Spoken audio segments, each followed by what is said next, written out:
चलिए करते हैं start. Whoever is live, they can ask their questions after this is over, right? So, welcome guys to the Hindu Club, a live daily discussion of the Hindu newspaper where we discuss the Hindu newspaper live. The principles are revise, retain and rise. तो discuss करते हैं आज यानी कि 4th of February का the Hindu कुछ चंद minutes में. ठीक है जी. सबसे पहले देखो आर्टिकल आता है इंडियन शिपिंग इंडस्ट्री के ऊपर. मैंने आपको बोला है बजट से रिलेटेड जितने भी आर्टिकल आएंगे उनको हम एक फ्री इकोनॉमिक सर्वे और बजट के लेक्चर में कवर करेंगे. लेक्चर के टाइम है 9th of February 9 PM, 12th of February 9:30 PM. www.godsepadho.com पर जाकर आप रजिस्टर कर सकते हैं. ठीक है जी. आपको पीडीएफ नोट्स भी मिलेंगे. बहुत बढ़िया. उसके बाद बात करते हैं दूसरे आर्टिकल की. चलो इससे पहले मैं आपको बता भी दूं इस आर्टिकल में बेसिकली क्या बात हुई थी. आर्टिकल बात ये बोलता था कि इंडिया का एक फ्लैगशिप प्रोग्राम है. सिंपल देखो, जो क्रक्स है ना, क्रक्स और जो कोर है इस डिस्कशन का वो यही है कि अगर आपने if you have read these articles before you will be able to revise them quickly and efficiently. ध्यान से सुनो, बड़े आराम से कहानी है, 10 मिनट में खत्म हो जाएगी और काम खत्म. ठीक है. देखो, इंडिया की शिपिंग इंडस्ट्री, इंडिया की एक फ्लैगशिप स्कीम है जिसका नाम है सागर माला. अब सागर माला जो इनिशिएटिव है उस पे गवर्नमेंट ने बहुत इन्वेस्टमेंट करी. पर आर्टिकल ये बोलता है कि यार ये जो इनिशिएटिव है ना सागर माला, आपको लगा था कि इस इनिशिएटिव के साथ में आपकी जो शिपिंग इंडस्ट्री है वो भी ग्रो करेगी. तो हमने क्या सोचा था, सागर माला इनिशिएटिव के साथ में शिपिंग इंडस्ट्री भी ग्रो करेगी. ठीक है. लेकिन ऐसा तो नहीं हुआ और बजट इतना फोकस भी नहीं कर रहा है शिपिंग इंडस्ट्री पर. यह आर्टिकल का आर्ग्यूमेंट था. बाकी इसको डिटेल में हम लेक्चर में कवर करेंगे. ठीक है. उसके बाद एक बहुत बढ़िया आर्टिकल आता है जो आपको एक्चुअली बताता है कि यूपीएससी के लिए तैयारी होती कैसे है. Green and clean India must formulate a critical minerals framework that is just and equitable. देखो भाई, मेरी बात सुनो. अगर आपको एक जस्ट एनर्जी ट्रांजिशन करना है, ये हमारा अल्टीमेट गोल है. उसके लिए आपको डिप्लॉय क्या करनी है, रिन्यूएबल एनर्जी. ये आपको बात मालूम है. उसके बाद आपको जो जो एनर्जी प्रोड्यूस करोगे उसको स्टोर भी तो करना है. उसके लिए आपको चाहिए grid scale battery storage capacity. और इन दोनों कामों को करने के लिए for deployment of renewable energy and for developing a storage infrastructure you need what, critical minerals. Right. अब ये 3 इंडिविजुअल टॉपिक्स हैं जो आपको प्रिपेयर कर रहे हैं अपने एग्जाम के लिए. जब टॉपिक प्रिपेयर करो तो उसको होलिस्टिकली प्रिपेयर करो और गवर्नमेंट ने जितने स्टेप्स लिए हैं इन 3 टॉपिक्स के लिए उन स्टेप्स को वहीं प्रिपेयर करो. अगर आप हमारे करंट अफेयर्स पंचायत कोर्स का पार्ट हो तो आपको मालूम होगा कि रिन्यूएबल एनर्जी का पूरा टॉपिक हमने एक जगह पर कवर कर रखा है. ठीक है जी. और उसी के साथ में क्रिटिकल मिनरल्स के लिए भी एक बहुत प्यारी पीडीएफ हमारे टेलीग्राम चैनल पर आपको मिल जाएगी. समझ आता है? अच्छा, आर्टिकल समझ आया. बहुत बढ़िया. आगे चलते हैं. आर्टिकल आता है ट्रेड वॉर पे. हर दिन एक ही बात होती है कि ट्रंप भैया ट्रेड वॉर कर रहे हैं. What you need to prepare for UPSC. अब ध्यान से सुनो. आपको वैसे तो ये टॉपिक बहुत रिडंडेंट है, लेकिन अगर क्वेश्चन आया, if UPSC ever asks a question, वो आपसे पूछेगा ट्रेड वॉर के बारे में. अब ट्रेड वॉर का टॉपिक प्रिपेयर करना है. कैसे प्रिपेयर करेंगे, गाइड कर देता हूं. सिंपल चीज है, understand the concept from an economic perspective कि भैया ट्रेड वॉर होता क्या है. ट्रेड वॉर, टैरिफ लगाना, किस तरह की रिस्ट्रिक्शंस होती हैं, क्या पर्पस होता है, ये समझ लिया. Understanding the context, recent steps taken by the US. उसके बाद इंप्लीकेशन क्या होता है ट्रेड वॉर का. ट्रेड वॉर जब ग्लोबल स्केल पर एस्केलेट हो जाती है तो कंट्रीज पे, बाइलेटरल रिलेशनशिप पे, मल्टीलेटरलिज्म पे क्या इफेक्ट पड़ता है. इंडिया पर ग्लोबल ट्रेड वॉर का क्या इंप्लीकेशन होगा, ये हम आखिरी में समझेंगे. कि understanding India strategic challenge in navigating the global trade war. Simple बात यह है भैया, ट्रेड वॉर हो रही है, अच्छी बात है, हो रही है, हमने समझ लिया मतलब क्या है, कॉन्टेक्स्ट समझ लिया, इंप्लीकेशन समझ लिया. अब हम एक हिंदुस्तानी की तरह तैयार हो जाएंगे कि ट्रेड वॉर हो रही है, हमारे पास दोस्तों अपॉर्चुनिटीज भी होंगी और थ्रेट्स भी होंगे. अपॉर्चुनिटीज भी होंगी और थ्रेट्स भी होंगे.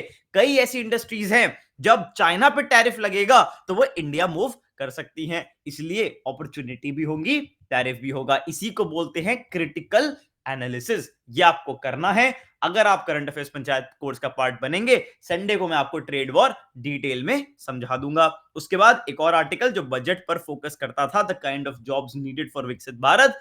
अगेन इकोनॉमिक सर्वे में सारे आर्टिकल्स जो इस वीक इकोनॉमी के आ रहे हैं एक साथ कवर करेंगे। हाँ जी, फिर बात होती है मेंटल हेल्थ पे। देखो सिंपल बात समझो, स्टोरी है, स्टोरी चल रही है, रैप चल रहा है, कॉन्सर्ट चल रहा है, इंजॉय करो, ठीक है। देखो क्या होता है, आप ये सोचो, तीन तरह के वर्कर्स होते हैं। इसके लिए मैंने आपके लिए एक डायग्राम भी ढूंढ के रखा था, मैं वो डायग्राम भी आपको एक बार दिखाने की कोशिश करता हूं। वो डायग्राम ये रहा। देखो डायग्राम क्या बोलता है, तीन तरह के वर्कर्स होते हैं, pink collar, white collar, blue collar. Traditionally white collar और ब्लू कॉलर जॉब्स होती थी। व्हाइट कॉलर यानी टाई सूट पहनकर कॉर्पोरेट एम्प्लॉइज की तरह ऑफिस में काम करने चले गए। ब्लू कॉलर यानी कि भैया देखो, जो हमारे जो असली मेहनत करते हैं, मैकेनिक हो गया, माइनर हो गया, कंस्ट्रक्शन वर्कर हो गया, तो ये है भैया क्या, ब्लू कॉलर जॉब्स, ठीक है। और इसी के साथ में जो विमेन स्पेसिफिक जॉब्स होती है वो पिंक कॉलर जॉब्स होती हैं। प्रीलिम्स में कई बार यूपीएससी का मन किया तो ऐसा सवाल वो पूछ सकता है, ठीक है। आर्टिकल क्या बोलता था, आर्टिकल बोलता था mental health of blue collar पे कौन ध्यान देगा। भैया हमने व्हाइट कॉलर जॉब्स पे तो बहुत काम कर रखा है, mental health of employ very important. इनका क्या, इनका क्या प्रॉब्लम ये है कि भाई देखो, directive principle of state policy बोलता है कि भाई हमको क्या देना चाहिए, ह्यूमेन कंडीशंस ऑफ वर्क देना चाहिए, मैटरनिटी रिलीफ देना चाहिए, लिविंग वेज देना चाहिए।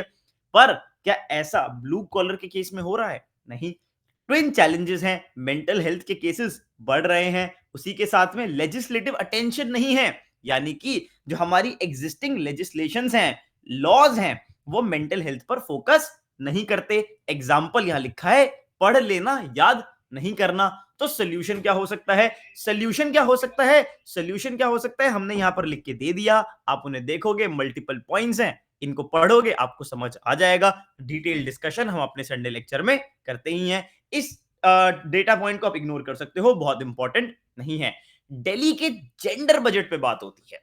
अच्छा, जेंडर बजट देखो, आपके यूपीएससी सिलेबस में जेंडर बजटिंग क्लियरली मेंशन्ड है। एक बार पहले मैंने ये टॉपिक कवर किया था, जेंडर बजटिंग के स्टैटिक नोट्स यहीं पर दे दिए हैं। डेफिनेशन मतलब पार्ट पढ़ लेना बहुत इजी है, नॉर्मल है। बात ये होती है gender disparity, gender gap, male और फीमेल के बीच में जो गैप होता है, चाहे वेजेस को लेके हो, चाहे लिविंग वर्किंग कंडीशंस को लेके हो, उसको कम करने के लिए आप मनी को एलोकेट करते हो, ठीक है। वो एलोकेशन जिस तरह से होती है उसको जेंडर बजटिंग कहते हैं। It is a public finance tool to allocate and spend adequate money in program, schemes, initiatives that attempt to reduce gender disparities. बहुत बढ़िया। दिल्ली के केस में क्या बोला गया है, अब जो आर्टिकल का फोकस था वो दिल्ली पर था। उन्होंने बोला कि देखो दिल्ली में एक टाइम पर तो वुमेन एजुकेशन पे बजट बढ़ रहा था, लेकिन उसके बाद क्या हो गया, क्यों कम हो रहा है, इसको आपको बढ़ाना चाहिए। फ्रीबीज के चक्कर में मत पड़ो, वुमेन की एजुकेशन, हेल्थ आउटकम्स को इंप्रूव करने के लिए बजटरी एलोकेशन करना जरूरी है, ठीक है। हाँ भाई, आगे कहानी को लेके चलते हैं एथेनॉल के ऊपर। एथेनॉल में बात ये होती है कि जो हमारे union minister Nitin Gadkari, the most hard working and performing minister, वो बोलते हैं लो भैया हमने टारगेट अचीव कर दिया है 20% एथेनॉल ब्लेंडिंग का। जो आपका फ्यूल है उसमें 20% आपका क्या होगा, एथेनॉल होगा। एथेनॉल बनता किससे है, एथेनॉल बनता है शुगर से, हाई ग्रेड मोलासिस से, ब्रोकन राइस, राइस और मेज, मेज यानी कि मक्का, कॉर्न, ठीक है। इंडिया में पहले तो भैया देखो इतना ही प्रोड्यूस होता था जितना हम खुद की रिक्वायरमेंट पूरी कर सके, और 2020 तक तो इसका यूज ही नहीं होता था, एथेनॉल का प्रोडक्शन ऑफ मेज का प्रोडक्शन ऑफ एथेनॉल में, ठीक है।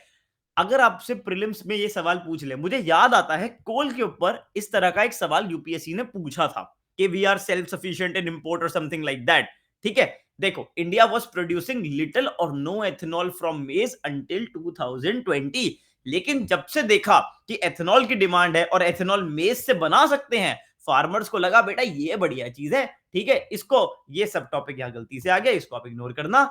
मेज ऐसा करते हैं, मेज उगाते हैं, इसमें फायदा दिखता है, और एथेनॉल प्रोड्यूस करने के लिए हम लोग इसको इंपोर्ट भी करने लग गए, तो ये काम हमने करना शुरू कर दिया। ये कहानी थी एथेनॉल प्रोडक्शन की। एथेनॉल अपने आप में पूरा बायोफ्यूल का टॉपिक है, अगेन इस पे पूरा डिस्कशन बनता है जो हम ऑब्वियसली अपने कोर्स में करते हैं, लेकिन ये टॉपिक आप प्रिपेयर जरूर करना। इन्वायरमेंट, इकोनॉमी, ज्योग्राफी का एक बढ़िया कॉम्बिनेशन है, ठीक है। अब ये देखो भाई, देखो amplifiers, how do they work. वो तुम्हें एग्जाम के लिए नहीं पढ़ना, यूपीएससी एग्जाम के लिए इंपॉर्टेंट नहीं है, जनरल रीडिंग के लिए अगर पढ़ना हो तो पढ़ लेना, वरना इतने भारी ज्ञान की जरूरत नहीं है। क्विज यूपीएससी हिंदू में जो जो आते हैं आप इन्हें जरूर देख सकते हो। अपना सी सैट और इंग्लिश इंप्रूव करने के लिए नो योर इंग्लिश वाला सेक्शन भी एक बार देख लिया करो। ये था भाई आज 4 फरवरी का हिंदू, जो भी आर्टिकल्स थे, जो सब भी था यहाँ पर हमने कवर कर दिया, आपको एक स्टोरी की तरह सुना दिया। ट्रस्ट मी, अगर आप अच्छे से द हिंदू को पढ़ रहे हो तो इतना ही डिस्कशन रिक्वायर्ड होता है। इसके बाद तो आपको स्टैटिक पर जाके टॉपिक को कॉम्प्रिहेंसिवली प्रिपेयर करना होता है। तो मेरी तरफ से आज के द हिंदू क्लब में ये प्रेजेंटेशन थी। Thank you so much, I hope आपको मजा आया होगा। जो लोग भी लाइव अटेंड कर रहे हैं उनके लिए हम एक छोटा सा Q&A सेशन रखते हैं।